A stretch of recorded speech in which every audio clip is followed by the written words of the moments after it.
It smells like burnt rubber, rain, and lies. And in Neon City, lies burn the longest. The street is half flooded, a mirror of oil and neon. My boots splash through what used to be a road, now a graveyard of machines. Behind me, the armored van lies upside down, one wheel still spinning, whining like it doesn't know the war is over. Dax, talk to me, I growl, dragging his limp body from the wreck. His breath rattles against my shoulder. Too light, too cold. You die on me, I swear I'll... He coughs. Complain less? Good. Stay consistent. The rain thickens. It's never clean here. Too many filters, too much smoke. Even the water stings when it hits open skin. My comm buzzes, static, then distant voices. Apex Meridian Patrol chatter. They're close, too close. Thermal drones blink red against the fog, scanning. I shove Dax behind a collapsed billboard and slap a thermal blanket over him. His pupils twitch beneath the lid of his goggles. I'll be right back. He wheezes. You always say that. And yet, look, still coming back. Miracles happen. I step out onto the street. Every sense alive. The hum of a distant generator. The metallic click of a servo leg. The scent, ozone, motor oil, and something sharper, control-grade pheromones. Apex dogs. And one of them is close. I slide behind the wrecked van, hands tight on my knife. The reflection on the broken mirror shows the blur of movement. Black armor, helmet visor gleaming with HUD light. Efficient. Slow. Military. Damn. They sent a handler. I count his steps. 3, 2, 1.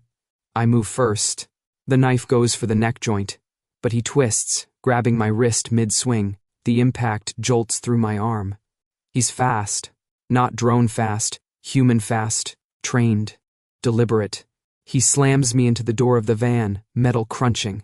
The visor is inches from my face. Through the transparent HUD glass, I see his eyes, dark, calm, too calm. Blake Hart, the voice says, modulated, command clear. Directive, locate and return. Return where? I spit. The kennel? He doesn't answer. Typical Apex tone, obedient, emotionless. My least favorite flavor of authority. I twist, hook my leg behind his knee and throw him off balance. He recovers instantly, but I've already snatched the pistol from his holster and shoved it against his chest plate. Take the helmet off, I say. Let me see which brand of bastard you are. He hesitates. The rain hisses. Then he lifts the helmet, and my stomach knots. Kane. The last face I expected to see, still breathing in this city. Same sharp jaw, same scar cutting through one eyebrow, like a line drawn by regret itself. Only now he wears it with precision armor and the mark of the corporation I swore to destroy. Still following orders, huh? I sneer. How's it feel being their pet? He looks at me, expression unreadable. Better than being their experiment. That lands like a knife. Before I can answer, a thermal drone screeches overhead. Both of us move. Instinct. I shoot it down. He ducks behind the car, scanning the perimeter. The coordination is too natural, too. Remembered. My chest tightens. He lowers his weapon but doesn't relax. You shouldn't be alive. Yeah, I smirk. Disappointing, isn't it? Lightning flashes, turning the street into liquid chrome. For a second, I see both of us reflected in the floodwater, one in black armor, one in torn field gear, both covered in scars that glow faintly under the rain. Different sides, same damage. The air hums. Then pain rips across my senses as his command implant pulses, trying to lock on to me. The apex control frequency. He's calling the leash. Don't. I hiss. You don't want to do this. He grimaces. It's not my choice. Then make it one. I lunge before he can react. My teeth find his collar, right where the neural anchor hums beneath the skin. I bite down, not out of instinct but calculation. Sparks, metal, and blood. The control chip detonates in a burst of static. Kane stumbles, eyes wide. I push off him, wiping my mouth. Congratulations, I pant. You're off the grid. He stares at me, breath heavy, hand pressed to his neck. You bit me. You're welcome. Silence. Then, laughter. Low, incredulous. You're still insane. Better than being obedient. The rain starts again, harder this time, drumming against the steel carcasses around us. Dax groans somewhere under the billboard. The sound jerks me back to reality. We have to move, I say. They'll triangulate the explosion. Kane wipes the blood from his collar, glances at the skyline where the apex tower pulses red in the distance. You're not going to make it far. Wouldn't be the first time. He studies me for a long second. There's something behind his eyes. Not pity, not loyalty. Recognition. The kind that cuts. He lowers his weapon. Nearest cover? There is a warehouse half a mile east. You can follow, or you can keep standing there like an expensive target. For a heartbeat, I think he'll shoot me. Instead, he gestures toward the alley. After you. I grin. Still following orders, huh? We move through the flooded street. Two ghosts of the same war. My pulse won't slow down. The bite mark on his neck glows faintly, a broken halo of circuitry. And in that faint, flickering light, I realize what scares me most. It's not that Kane found me. It's that he didn't pull the trigger. The warehouse creaks like it's remembering better days. Rain filters through the cracked roof, dripping onto rusted barrels that smell of old oil and sea salt. The whole place hums faintly, as if the ghosts of cargo ships are still waiting to unload. Kane sits on a metal crate, armor peeled back from his shoulder, blood seeping between his fingers. The bite mark I left is already dark around the edges of broken circuitry still sparking faintly. I drop my med kit beside him with a thud. Don't move, I say. He arches a brow. I wasn't planning to dance. Good, because I'm terrible at funerals. He watches silently while I disinfect the wound. His muscles twitch once. Maybe from pain, maybe from annoyance. I wrap the bandage tight. Tighter than necessary, maybe on purpose. Try not to die before I throw you into the canal, I mutter. Would ruin the gesture. Touching, he says dryly. You always threaten people while helping them? Only the ones who try to kill me first. For a moment the rain fills the silence. The smell of fuel mixes with blood and ozone, heavy enough to taste. Kane's breathing evens out, but the way he keeps his other hand close to. The gun on his thigh tells me exactly how much he trusts me. Not at all. Good. The feeling's mutual. Finally, he says it. You shouldn't be here, Blake. You know what happens to deserters. Yeah, I snort, sitting back on my heels. They get hunted by corporate dogs wearing people's faces. That's not what I meant. Then what did you mean, Captain? The word cuts like glass. He doesn't correct me. He never did. You broke chain protocol, he says quietly. You went dark in a secured zone. That's not just disobedience, it's a trigger event.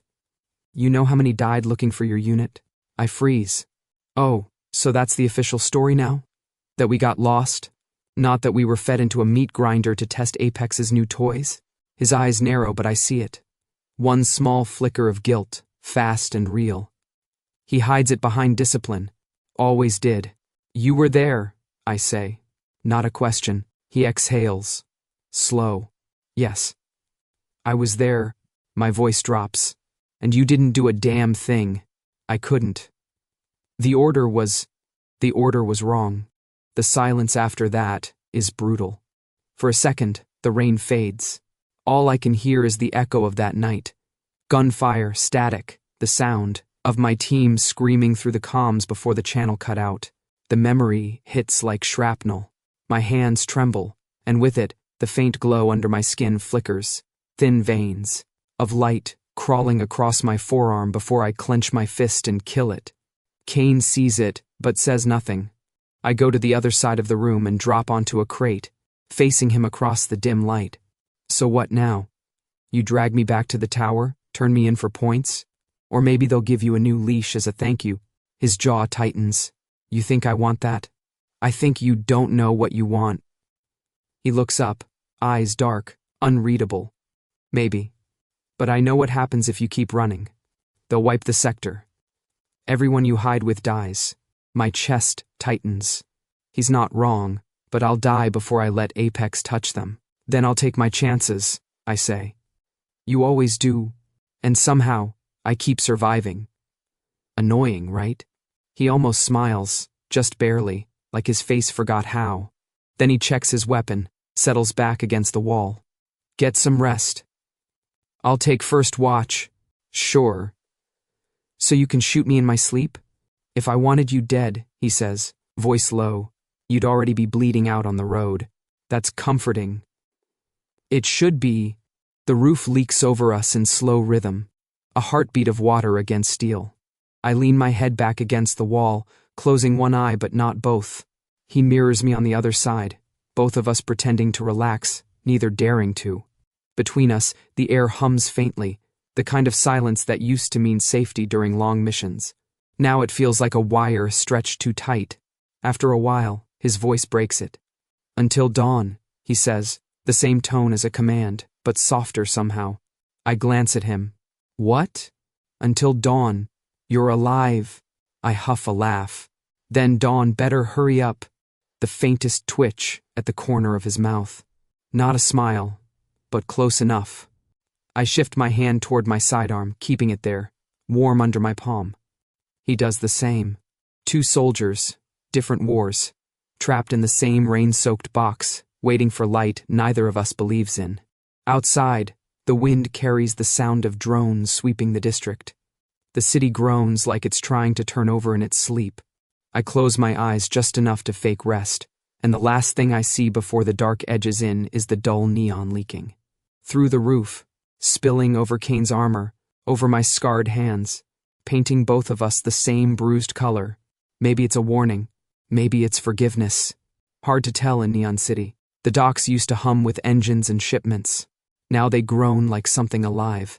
Steel ribs of broken ships stick out of the mud, cranes hang frozen mid-lift, and the whole district smells of rust, oil, and stubbornness. The 3 scents you need to survive here. We walk through puddles of chemical rain. My boots squelch. Kane's armor clinks softly behind me. Every time I glance back, the glow from his visor reflects off the puddles like a second moon. Watchful, silent, and entirely unwelcome. Don't stare, I tell him. They don't like shiny things around here. Makes people think you're expensive. He glances around. You live here? Live, hide, repair, pick your verb. Ahead, the wreck yards sprawl like a scrapyard turned village. Tents sewn from tarp and billboard fabric. Stacks of car parts turned into walls. Children dart between them carrying drone wings, while old men sit by burning barrels, soldering wires with steady hands. On one wall, someone's painted sigils, crude rune letters meant to block Apex scanners. Half magic, half wishful thinking. People notice us instantly. One glance at Kane's armor, and the noise drops like a switch flipped off. Tools still. Conversations die mid-word. I feel the weight of 50 stares, sharp as razors. Friendly crowd, Kane murmurs. Maybe don't sound so corporate, I say. They bite. So do you. Yeah, but I usually warn first. We reach the main shack, a metal container turned infirmary. The door slides open before I can knock. Mara stands there, a cigarette hanging from her mouth and a wrench in her hand like it's part of her anatomy. Short hair, dark eyes, voice sharper than her tools. Well, she says. If it isn't my favorite stray dog. Her eyes flick to Kane. And you brought a leash with legs. He's bleeding, I say flatly. Can you fix him? She smirks. Depends. Who's paying? I can trade. Unless that's a kidney, you're underpaying. I sigh, drop my bag on her table. Inside, spare ammo, a data chip, and the last 2 vials of military-grade sealant. That gets her attention. Deal, she says, then gestures at Kane. Sit, soldier boy. Don't touch anything that looks smarter than you, which is everything in here. He obeys, sitting stiffly on the crate while she inspects his shoulder. Her hands are fast, efficient. The way medics get when they've stopped hoping for quiet days. You patched him up before? She asks, without looking up. No, I say. Could have fooled me. You wrap bandages like you hate the patient. I did, I mutter. She grins. Still do. Judging by your face. Behind us, a cough. Dax's voice. Weak, but familiar. Blake, that you? He's leaning against the doorframe, pale and stitched up but alive. The kid looks like a scrap of wire given human form, lean, restless energy stuffed into a body that refuses to quit. His eyes land on Kane. Who's the Tin Man? I answer before Kane can. He's temporary. Dax frowns. Looks like an Apex handler. Maybe he just dresses badly, I say. Kane gives me a look that could cut through plate metal. Relax, I tell him, smirking. They just like testing your patience. Seems like a recurring theme around you. In armor, you can't hear how fake that sounded. Convenient. Dax chuckles, coughing halfway through. He's one of them, isn't he? Was, I correct. For now, he's breathing under supervision. Mara snorts. Your version of supervision usually ends in explosions. Progress, I say. We're still on the talking stage. Kane's gaze drifts over the settlement. Kids soldering drone eyes. 2 women painting anti-scanner runes with red oil. Someone repairing a water purifier with old engine parts. He watches in silence, like he can't decide whether to be impressed or disgusted. Finally, he says, almost to himself, "You built this out of scrap." No, I answer. We built it out of spite. Scrap was just lying around. Mara glances up. News from the outer sectors says Apex is clearing the docks. New directive, full wipe of illegal zones. Of course they are, I mutter. How long? Couple of days, maybe less. They're pulling in heavies from the tower. The room goes still again. Dax's fingers tighten around a wrench. Mara exhales smoke through her nose like steam. We'll move, I say finally. Tonight. Move where? She asks. There's an old supply line under the east barrier. Leads to the underpass. That's suicide. So is waiting. Kane shifts, the faint clink of his armor cutting the air. You won't make it before the sweep. Didn't ask for your optimism. I wasn't offering it. He looks up at me. You won't make it, but I can help you try. Until my orders change. The words hang there, heavier than the rain outside. Mara tilts her head, smirking. So, the leash wants to bite its master now? Kane doesn't rise to it. He just checks his weapon, calm and detached. I cross my arms. Fine, you help. But understand, out here, nobody follows your orders. He meets my eyes. Then I'll follow yours. It's not a promise. It's a statement of logistics. But it sits wrong in my chest, like a spark dropped in dry dust. Outside, thunder rolls over the docks. The smell of oil and salt thickens, and the neon lights from the city reflect on. The puddles, red, blue, green, like the ghosts of old ships trying to sail again. Around us, the people of the wreck yard start moving, quiet and efficient.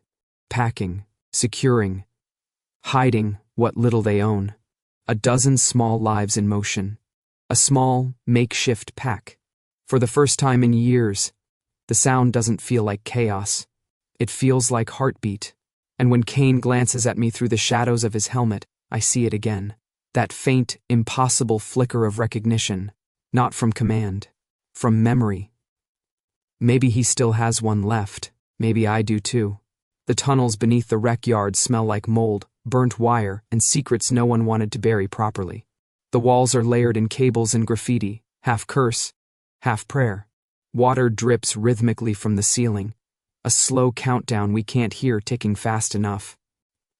Kane walks ahead with a flashlight clipped to his armor, every movement sharp, calculated. I follow, hating how easily he navigates the dark, as if he's been built for it. You sure these tunnels still connect to the old network? He asks. Positive, I say. We use them to tap Apex feeds. Mara keeps us invisible. He glances back. Invisible. Until now. I ignore the jab. You have a better idea, soldier? He stops, turns, the light catching on the scar that cuts through his eyebrow. Yeah. You let me send a signal. I laugh, dry and sharp. You want to call your bosses? Maybe ask them to drop a bomb on us personally? Not exactly. He taps the small panel at his wrist. His control implant, the one I fried half to hell when I bit him. This still pings the Apex net. I can use it to fake a retrieval report. A false beacon. They'll think I've got you secured. And when they send a transport, he meets my eyes. Then we send them the wrong coordinates. Behind us, Mara's voice echoes through the tunnel. You two done measuring your tactical IQs? Or should I fetch a ruler? She steps into the light. Dax right behind her carrying a portable transmitter the size of a suitcase. Explain, she says flatly. Kane runs through the plan. Clear, efficient, corporate. When he's finished, Dax crosses his arms. You want to spoof a signal from inside Apex's network using their tech? That's like hijacking a drone mid-air with a toaster. I've done it before, Kane says. Yeah? Dax snorts. Before or after you turned into their shiny pet project? Kid, Kane warns, voice low. Enough, I cut in. We don't have time to pick sides. We fake the beacon, buy a day or two, and move everyone out before they realize it's a ghost chase. Mara eyes me, then Kane. Trusting a merc to save our skins. Brilliant, like giving a knife to a toddler and hoping for a miracle. Kane's tone stays calm. Miracles are above my pay grade. She exhales smoke. Let's hope incompetence is free then. Still. She kneels beside the transmitter, motions to Dax. Get the uplink ready. If he fries my rig, I'm using his ribs for spare parts. Noted, Kane says dryly. We set up around a small camp stove someone left behind. The flicker of the flame paints everything in copper and shadow. I watch Kane work. Steady hands. Surgical focus. For a man who used to pull triggers for a living, he treats tech like something alive. The glow from his implant pulses faintly, syncing with the light. I notice his jaw tighten. Then he exhales, and the glow dies. The air shifts. Even without sensors, I can feel it. The hum of corporate presence fading like a frequency cut mid-note. For the first time since I've known him, Kane is off the grid. He looks up, breath slow, like someone just peeled off his skin. You did it, I say quietly. He nods once. They won't track me, for a while. How's it feel? He gives a humorless smile. Louder. Inside, Mara and Dax work on the beacon, linking cables and old processors, arguing under their breath. I lean back against the tunnel wall, watching the small fire reflect in Kane's eyes. He doesn't look at me, but he feels it. That edge of attention we keep pretending not to notice. So I start. You plan this kind of betrayal often, or am I just a special occasion? He huffs. You make it sound personal. It is. You're the one who hunted me down, and you're the one who bit me. Fair trade. A silence follows, thick but not hostile, the kind that hums between people who have killed and survived in the same breath. I poke the fire with a piece of rebar. Sparks rise and fade. You're not the saving type, Kane. So why now? He finally turns, face unreadable. Because once, you saved me. I blink. When? 4 years ago, North Pier, Sector 9. My team was pinned down. You dropped smoke cover. We got out. I frown. I didn't even know you were there. Maybe. But you still did it. He pauses. I want to see if it was worth it. The words land heavier than they should. The flames crackle between us like they're listening. Mara clears her throat loudly. Touching story time over, children. The beacons live. Dax flips a switch. The transmitter hums, lights blinking red to green. Signals bouncing, he says. Looks legit from this side. Kane double-checks the feed, his hands brushing mine when he adjusts the cable. For a heartbeat, the contact sends a pulse through my skin. Faint light flickers under my scars, reacting to the charge between us. I pull back fast. He notices but says nothing. Done, Mara says. Congratulations, you've just lied to the most paranoid corporation in existence. Good, I say, standing. Now we use their confusion. Where to? Dax asks. East route. We move the wreck yards tonight. Kane packs up the transmitter, sealing the cables with precision. They'll buy the lie for 12 hours, maybe less. You'll need to move fast. Wouldn't dream of slowing down, I reply. As we start up the tunnel, the echo of our footsteps follows. 4 different rhythms, but somehow in sync. For the first time, it doesn't feel like running. It feels like movement with purpose. Behind me, Kane kills the light. The last glow of his implant fades completely, leaving us in darkness. Welcome to freedom, I whisper. He answers, voice low in the dark. Feels heavier than I expected. The emergency module is barely a room. 4 steel walls, a cracked ventilation, grate, and a heater that sounds like it's dying of regret. The air smells like metal and damp wiring. Water drips somewhere behind the bulkhead, steady and mocking. Kane crouches near the heater, rubbing his hands together, but the glow barely covers him. His breath clouds in the cold. I'm used to it. I've slept in worse holes. But watching a man built like a weapon shiver, it does something strange to the room. He glances at me. You're staring. I'm evaluating, I say. Evaluating what? How long before you freeze and I have to explain it to Mara? I don't think she'll believe I let her favorite apex dog turn into an icicle. He snorts, voice dry, touching concern, self-preservation. I don't want to drag your body through the tunnels. He shifts closer to the heater. The light flickers over the scar on his face, softening it for half a second before dying again. The temperature keeps dropping. I can see the goosebumps on his neck, the slow tremor in his fingers. Damn it, I mutter, moving over. Shift over. I'm fine. You're lying. Occupational habit. Congratulations. You're bad at it. I sit beside him, close enough to feel the edge of his armor against my arm. The warmth doesn't spread much, so I sigh and pull the blanket around both of us. He stiffens instantly. This is unnecessary, he says. Shut up. Is this a command? Consider it survival advice. A long pause. Then, if you snore, I say, I'll bite you. He turns his head slightly, and I can hear the smile in his voice. If you bite me, I won't apologize. Great, I mumble. We have an understanding. For a while, there's only the hum of the heater and the rhythm of our breathing. The silence isn't comfortable, but it isn't hostile either. Something between truce and curiosity.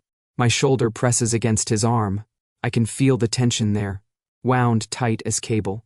He smells like rain-soaked metal and antiseptic, the scent of the field, the old kind that drags memories with it.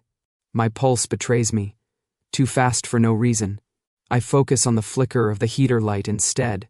Then I feel it, a low vibration under my skin, faint warmth spreading from the scars on my forearm. I glance down. They're glowing, soft, pale light pulsing in rhythm. Kane notices. Blake. Don't tell me yours are. He pulls off a glove. Lines of light pulse under his skin too, slow, synchronized with mine. For a moment it feels like the entire room is breathing with us. That's... I start. Resonance, he finishes quietly. It happens when 2 patterns align. Voluntarily, I give a sharp laugh. Voluntarily? I didn't sign up for this. It's not conscious. It's instinct. Trust. Trust? I scoff. Don't flatter yourself. He watches the light fade and flicker again, a small smile ghosting across his lips. Then maybe your body's more honest than your mouth. Don't get poetic, Kane. It's just heat. Nothing more. He looks at me then, really looks. Then don't move away. My throat tightens. I don't. The air hums again, our scars dimming and brightening in perfect rhythm. I wonder if he feels it too. The pull between us that isn't attraction, not exactly. More like the gravity of shared damage, the kind that recognizes itself. I close my eyes for a second, just to listen. His heartbeat is slow, steady, but every few beats it catches, sinking to mine. It's infuriatingly intimate. I shift slightly, pretending to get comfortable. Blake, he says quietly. Yeah? Earlier, when I said freedom felt heavier than I expected. Don't, I cut in. You'll ruin the silence. He huffs out a laugh. You like pretending this isn't real. I'm good at pretending. He doesn't argue. He just stays there beside me, the faint glow of our scars casting light on the steel walls. For once, the dark doesn't feel hostile. Then, a sound. Sharp, mechanical. The heater flickers, dies. The faint blue emergency lights along the ceiling stutter once, twice, then flash red. Kane straightens. That's not power failure. No, I say, already reaching for my weapon. That's a ping. Apex? I check the receiver on my wrist. The signal spikes, scrambled but recognizable. Corporate code, encrypted, moving fast. They found us, I whisper. The glow under my skin fades to black. Kane's already on his feet, helmet sliding into place. How long do we have? I listen, beyond the dripping water, beyond the hum of dying circuits. Far away, above the tunnels, I hear the faint whine of engines. Not long enough. Mara's lab smells like copper coat and caffeine gone wrong. Wires coil across the floor like vines, connecting salvaged consoles and data cores that hum with quiet menace. Half the lights flicker, and the other half don't work at all. It's the kind of place where truth doesn't just surface, it bleeds out. Mara stands at her terminal, a cigarette balanced on the corner of her mouth, fingers flying across a cracked keyboard. Dax hovers behind her, chewing his lip, trying not to fidget. Kane and I watch from the shadows, and for once, I can't tell which one of us looks more out of place. The screen flashes green. Got it, Mara mutters. Apex internal archives, restricted clearance, level 5. She grins without humor. Guess who just got a backstage pass? I fold my arms. Show me. Data spills across the monitors, lines of numbers, coordinates, mission tags. Then, Operation Lazarus. My blood runs cold. Dax squints. That the raid? The one where... Yes, I say. My voice feels foreign. Mara opens the file. The screen fills with names. My pack's names, each marked with a red cross. Under objective, the text reads, Controlled resonance testing, Phase 4. Observe pack destabilization upon leader termination, measure emotional contagion, and psionic bleed range. I can't breathe. What the hell is this? I whisper. Mara scrolls further. There's a timestamp, a date, the day we died. Another line below it. Observer Unit K-12, active. Status, compliant. Kane stiffens beside me. His ID tag flickers on the screen. K-12. He steps forward slowly, staring at the lines like they're burning themselves into him. I didn't... He starts, stops, swallows. I didn't know... You were there, I say. The words come out low, broken. You were right there. He turns toward me, expression unreadable, but I see it. Shock, guilt, something older.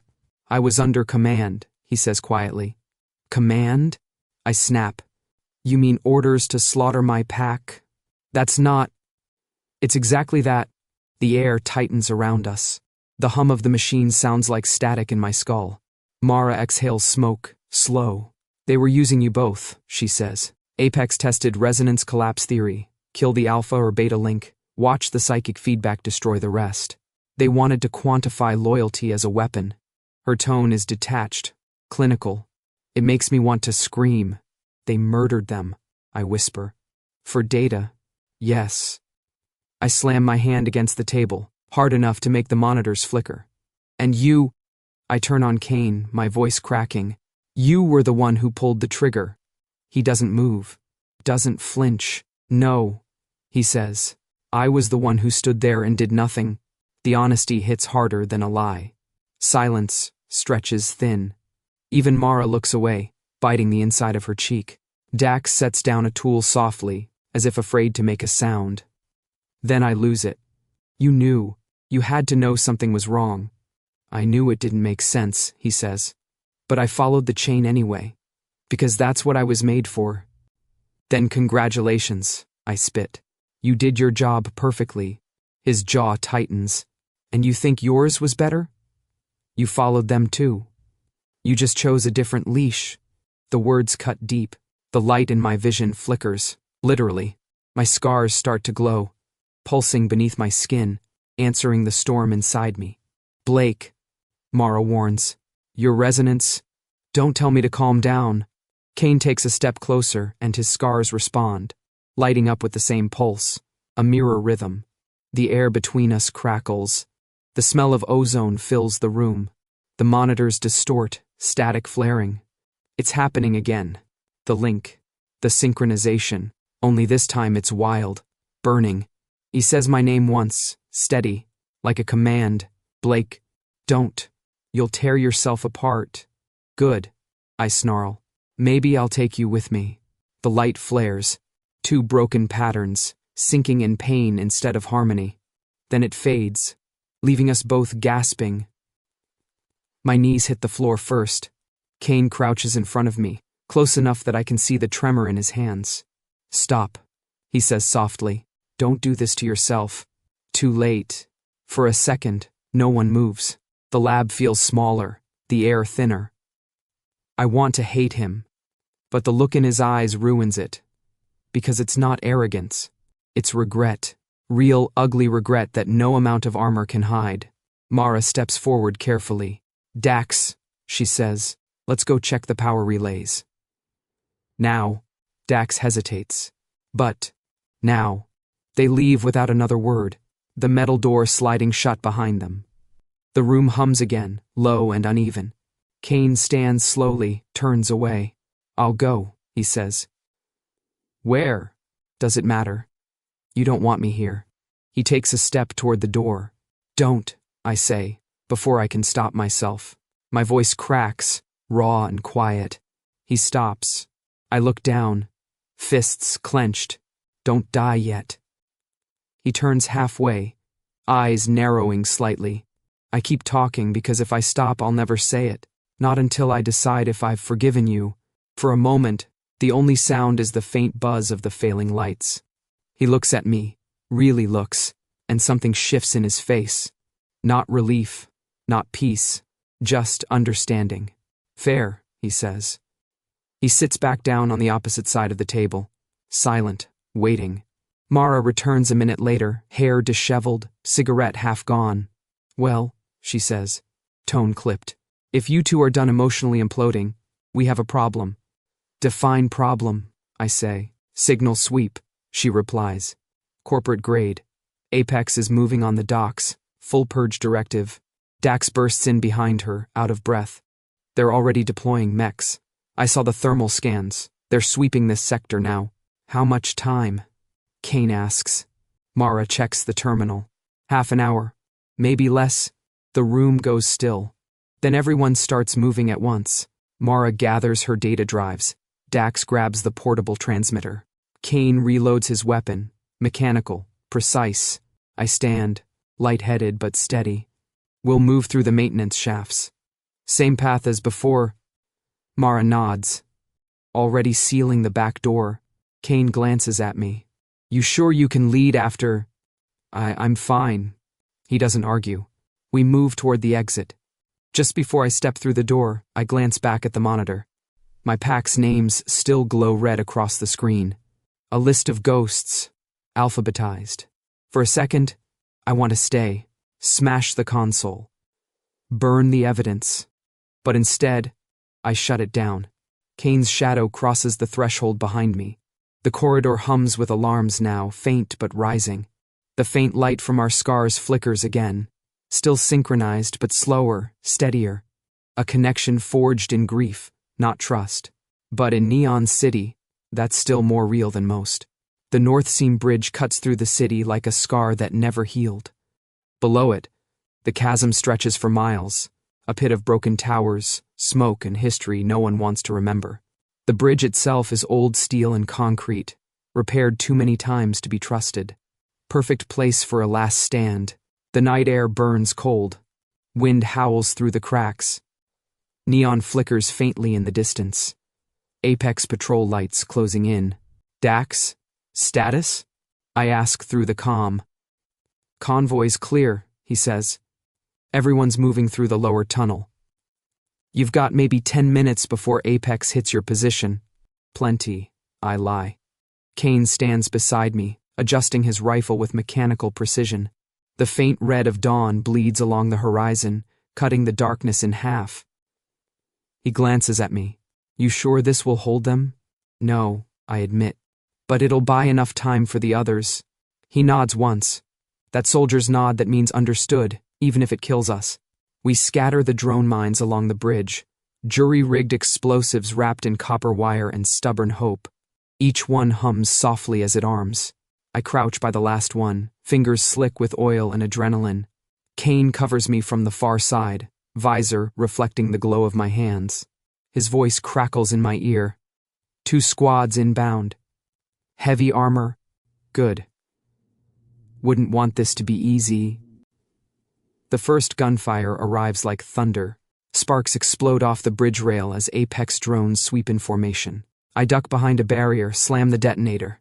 The nearest drone bursts into flame, spinning off the edge into the abyss. Kane fires in controlled bursts, precise as a machine, each shot surgical. He doesn't waste a single round, but they just keep coming. The comm in my ear hisses. Apex encryption override. A cold voice filters through. Female. Synthetic. Unit K-12. Respond. Initiate return sequence. Kane stiffens mid-fire. His weapon lowers slightly. Kane? I shout. He doesn't answer. The implant on his neck flares, pulsing red through the skin. I can hear the frequency vibrating in the air, like someone trying to pull strings through his bones. His movements falter, one step back, then another. Don't, I warn, running to him. Fight it. His jaw locks. I can't. The voice repeats, colder this time. Unit K-12. Return. He drops his rifle, hands gripping the base of his neck. The resonance between us spikes. My scars light up like wildfire. It's not voluntary. It's panic. The feedback crackles through my veins, heat and electricity all at once. Blake, he gasps. Get away. Like hell. I grab him by the collar, trying to hold him steady as his body convulses. The pulse of his anchor implant grows brighter, burning through the skin like molten glass. His eyes flicker, not his gaze anymore but the machine's. Controlled. Commanded. Don't you dare, I growl. Don't let them take you. He meets my eyes for a heartbeat, something human still there, buried under the static. Then, with a strangled growl, he shoves the barrel of his knife under the implant port. Kane. Finally, he says, voice rough, teeth gritted. Doing something stupid on my own terms. He rips. Light bursts through his skin. Golden red, not human at all. Blood follows, metallic and bright. The shockwave slams into me, throwing sparks across the bridge. Every sensor in my body screams. My scars ignite in response, glowing in the same pattern, resonating with his pain, stabilizing the surge. I grab his wrist before he collapses. The resonance locks between us, raw, violent, and alive. I can feel the echo of his heartbeat trying to sync with mine. Blake, he breathes. You're insane. Finally, he laughs, hoarse and short, then drops to one knee. The air smells like burnt metal and rain. The Apex channel goes silent. The recall signal dead. I press my palm to his neck, over the wound. Stay with me. He grimaces. You're glowing again. Shut up. Still bossy. Still bleeding. He manages a crooked smile. 30 seconds, he whispers. Their network. Offline. We cut the node when the anchor went out. I glance at my wrist monitor. He's right. The Apex comms frequency is collapsing in waves, like a dying signal. 30 seconds, I echo. We can work with that. I grab the detonator. Set the final sequence. Explosions ripple across the bridge, each one lighting the sky with orange fire. The Apex drones scatter, blind without command. The structure shudders but holds. Below, the city lights flicker, a momentary blackout spreading like dominoes. The corporation's net gone for just half a minute, but it's enough. Through the comm, Dax's voice bursts in. Signal's dead. We're out. Everyone's clear. I exhale. The first real breath I've taken in hours. Kane leans against the railing, pale but alive. The wound on his neck glows faintly, a jagged halo of red and gold. He looks up at me through the rising smoke. You did it, he says. No, I answer. We did. The fire reflects off his armor, off my hands, off the wet steel under our feet. The resonance between us hums softly, fading from sharp pain to quiet pulse. Two frequencies settling into uneasy balance. For a moment, the city is silent. The bridge stands, battered, smoking, but standing. The people below are already moving, free for now. Kane presses his hand against the railing, breathing hard. 30 seconds. He repeats. I smirk. You always did make every second count. He laughs, low, cracked, but real. Then the alarm lights blink out. The world goes dark again, save for the faint glow of our scars, still shining in rhythm. Not control. Not command. Just connection. Enough to get us through the night. Dawn bleeds over the wreckage like someone pulled color out of a wound. The North Seam Bridge is half gone. Smoke curling up from shattered steel, the rest hanging over the abyss like a broken promise. The air tastes of rust and ozone. But for the first time, it's quiet. Apex is burning. The distant skyline still flashes with failing lights from their towers, each one dying slower than the last. We did it, if winning is what this is. I stand near the edge of the bridge, staring down into the fog where the city used to hide its ghosts. Kane leans on the railing beside me, one hand pressed to the bandage on his neck, eyes fixed on the horizon. Dax and Mara? I ask. Safe, he says. They made it to the east tunnels. Transmissions going out now. Good. For a while, there's only wind and the sound of the city cracking open. Then footsteps echo across the steel. We both turn. Out of the smoke, a figure emerges. Black uniform, Apex insignia half-burned, sidearm drawn. Nolan Rees. Still polished, still the good soldier, though the world behind him is ash.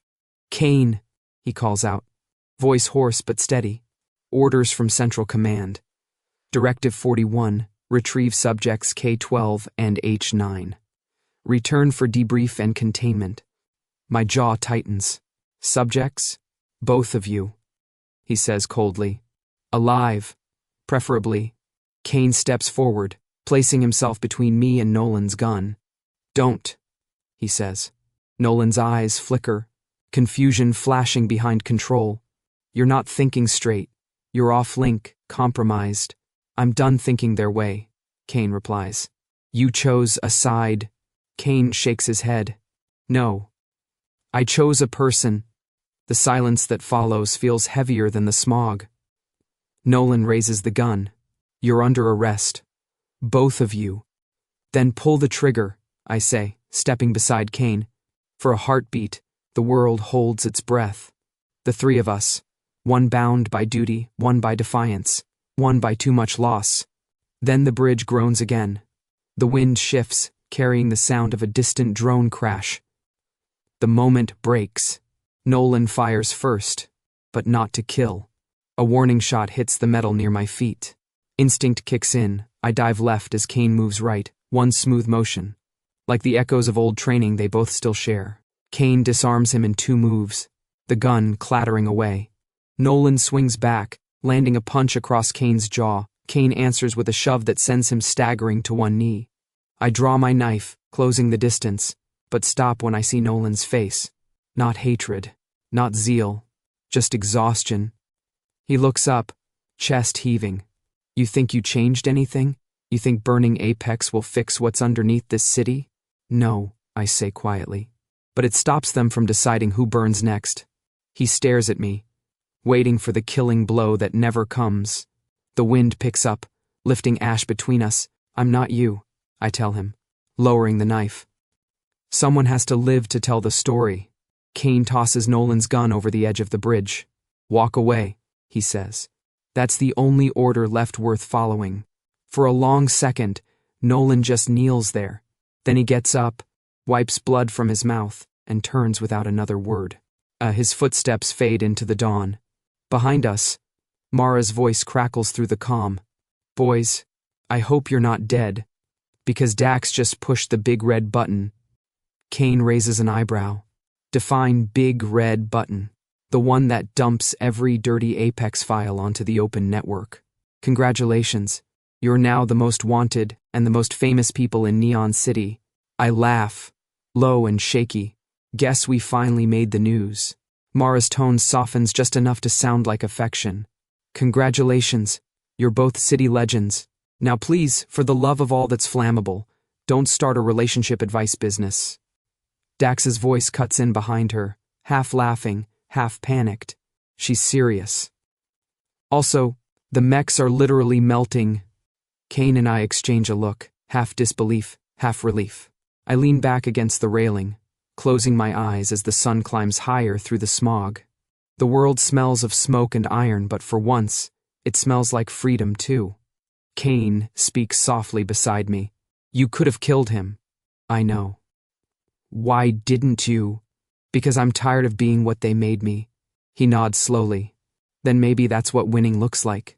Below, the city hums, a wounded living thing trying to breathe again. The wind moves across the bridge, carrying ash and light, and something that might almost be hope. I glance at Kane. His scars are still faintly glowing, syncing with mine in slow rhythm. No longer chaotic, just steady. Looks like we're still connected, I say. Looks like, he answers. Don't get used to it. Wouldn't dream of it. The sun breaks through the haze, turning the twisted metal gold. And for the first time since the world fell apart, I let myself believe we might survive it. Morning comes slow after a night like that. The rain has stopped, but the city still drips, every gutter sighing, every roof exhaling smoke and steam. From the window of Mara's workshop, the wreck yards glimmer in the weak light, their patchwork metal turning gold where the sun catches it. For once, it doesn't look broken. It looks alive. Kane sits at the workbench, surrounded by tools and half-assembled drones. His sleeves are rolled up, bandages visible under the armor padding. He's got one of Dax's prototypes in his hands, an ugly little flying thing made from scavenged camera lenses and toy rotors. The sound of a screwdriver turning is the soundtrack of his patience. I step in, holding 2 dented mugs that used to be paint cans. Coffee, I announce. The world may be ending again, but we still have caffeine. Kane takes one without looking up. You're improving at domestic terrorism. Thanks. You're still bad at small talk. Downstairs, Mara and Dax are already arguing. Their voices drift up through the metal floor. I told you the relay node has to go on the east roof. And I told you the east roof leaks. Then fix the leak. Then fix your attitude. Kane raises an eyebrow. They sound coordinated. That's our version of teamwork, I say, leaning against the window. They'll either build a new comms network or kill each other trying. Outside, the sky over Neon City is bruised purple and silver, but the smell is clean. No ash, no fire, just wet metal and a hint of something new. I glance back at Kane. You're not supposed to be up this early. Doctor's orders.